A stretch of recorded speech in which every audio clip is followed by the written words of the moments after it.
सबसे पहले पश्चिम बंगाल की करते हैं। कोलकाता में रविवार को 5 लाख से ज्यादा सनातनी जुटे और बाबा बागेश्वर के साथ सामूहिक गीता पाठ किया। बाबा बागेश्वर ने कहा कि भारत में हम सनातनी चाहते हैं, तनातनी नहीं। हालांकि इसकी टाइमिंग को लेकर सवाल उठ रहे हैं। एक दिन पहले ही मुर्शिदाबाद के बेलडांगा में अयोध्या की बाबरी मस्जिद के मॉडल पर आधारित एक मस्जिद की नींव रखी गई थी। ये रिपोर्ट देखिए। हिंदू राष्ट्र की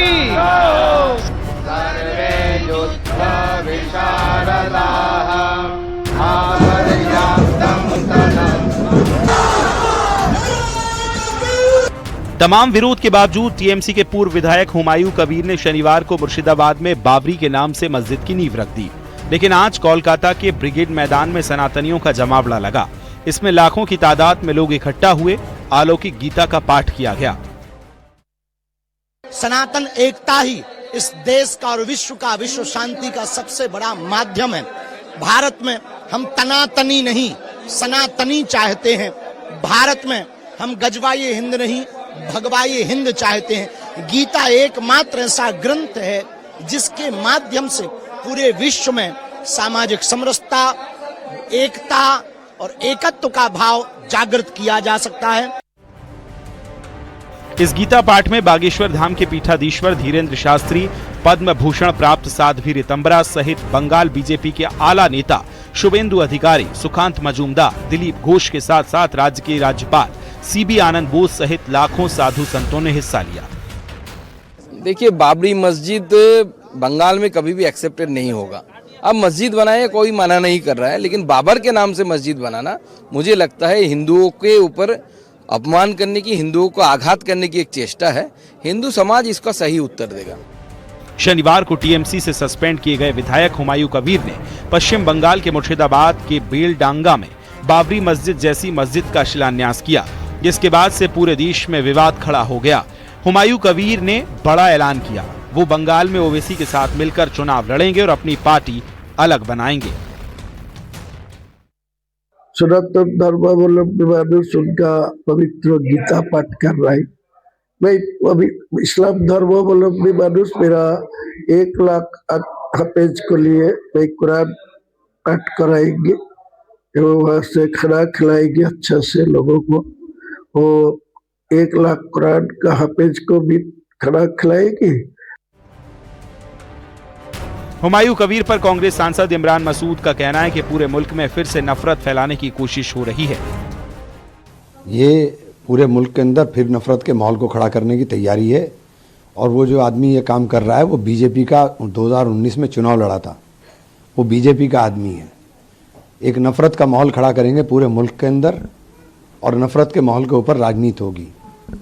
पश्चिम बंगाल सरकार को चाहिए बहुत सख्ती के साथ इसके अंदर एक्शन ले। मस्जिद बनाने पे कोई रोक नहीं है, लेकिन मस्जिद के नाम के ऊपर इस तरीके की राजनीति करना या मस्जिद को सियासत का अखाड़ा बनाना किसी सूरत में मुनासिब नहीं है। कल उत्तर प्रदेश के डिप्टी सीएम का बयान आ गया था, हम उखाड़ के फेंक देंगे। तो क्या तमाशा देश में बना रहे हैं। आपस में मिलकर नूरा कुश्ती खेलेंगे और पूरा मुल्क जलने का काम करेगा। पश्चिम बंगाल में अगले साल विधानसभा के चुनाव हैं, लेकिन उससे पहले सियासत हाई है। हुमायूं कबीर के बाबरी मस्जिद की नींव रखने के बाद कोलकाता में सामूहिक गीता पाठ किया गया, जिसमें सनातनियों ने गाजे-बाजे के साथ पाठ किया। यानी पश्चिम बंगाल में चुनावी समर का शंखनाद हो चुका है। Bureau report, news 18।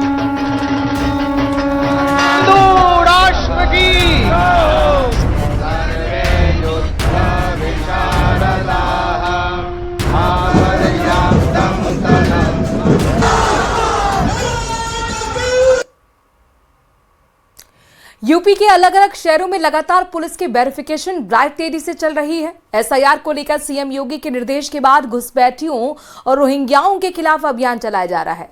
अब तक हजारों परिवारों से पूछताछ हो चुकी है। इन लोगों में ज्यादातर बंगाल और असम से आए लोग शामिल हैं। जांच के दौरान इन लोगों के आधार कार्ड, वोटर आईडी सबकी जांच की जा रही है।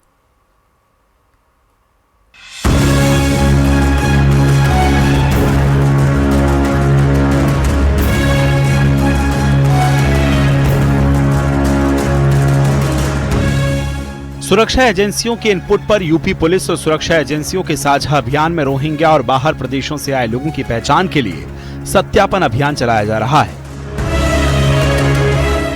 जो भी बाहरी आया है उसका वेरिफिकेशन किया जा रहा है। जांच एजेंसियों के लोग झुग्गियों में भी जाकर पड़ताल कर रहे हैं। इसमें यह भी देखा जा रहा है कि इनकी तरफ से कौन कौन लोग आपराधिक गतिविधियों में लिप्त रहे हैं या असामाजिक गतिविधियों में लिप्त रहे हैं, और इसका एक डाटाबेस जनपद स्तर पर तैयार करवाया जा रहा है। कोई ऐसा व्यक्ति यदि मिलता है जिसके पास आईडी नहीं है या फर्जी आईडी उसने बनाया है, सत्यापन के बाद ये सामने आता है तो इस पर विधिक कार्रवाई भी की जाएगी। इसमें बरेली के एसएसपी अनुराग आर्य ने बताया कि खुफिया एजेंसियों के साथ कुल 29 टीमें हर थाना क्षेत्र में घर घर तलाश कर रही हैं। टोटल 28 थाना क्षेत्र है जिनमें हमारी टीमें गठित की गई हैं और उसके साथ साथ एक COLIU की टीम है। तो ये टोटल 29 टीम्स हैं जो इस वेरिफिकेशन अभियान में लगी है। जो ऐसे लोग पकड़े जाएंगे, घुसपैठिए मिलेंगे, तो उनके लिए कहाँ रखा जाएगा, क्या कुछ उसकी आगे कार्रवाई? उसकी MHA की गाइडलाइंस है कि अगर कोई बांग्लादेशी इस तरह का मिलता है तो उसका वेरिफिकेशन कराया जाता है कि बांग्लादेश का नागरिक है या नहीं है। उस वेरिफिकेशन के दौरान उसको एक डिटेंशन सेंटर में रखा जाता है जहाँ कोर्ट की गाइडलाइंस के अनुसार सब तरह की फैसिलिटीज होती हैं। मुजफ्फरनगर में भी डीएम और एसएसपी सड़कों पर उतरकर मतदाता सूची के लिए शुद्धिकरण के लिए डोर टू डोर अपील करते नजर आ रहे हैं। अब तक हजारों परिवारों से पूछताछ हो चुकी है। इन लोगों में ज्यादातर बंगाल और असम से आए लोग शामिल हैं।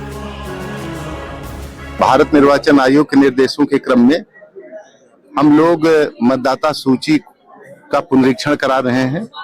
उसी के क्रम में मैं और हमारे एसएसपी साहब हम लोग घर घर जाकर के यहाँ लोगों से अपील कर रहे हैं कि सभी अपना फॉर्म भर दें समय से, और जिससे किसी का जो अर्ह मतदाता है उसका नाम मतदाता सूची में आने से न छूटे। जांच के दौरान इन लोगों के आधार कार्ड, वोटर आईडी कार्ड सबकी जांच हो रही है ताकि पता लगाया जा सके कि ये लोग कहीं किसी अवैध गतिविधि में शामिल तो नहीं हैं। Bureau report, news 18।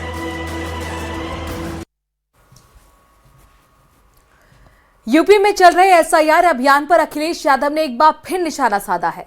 Fatehpur Sikri में सलीम चिश्ती की दरगाह पर चादर चढ़ाने के बाद उन्होंने कहा कि वोट बढ़ाने की नहीं बल्कि काटने की कोशिश हो रही है, और उनके इस बयान पर अब सत्ता पक्ष का पलटवार भी सामने आया है।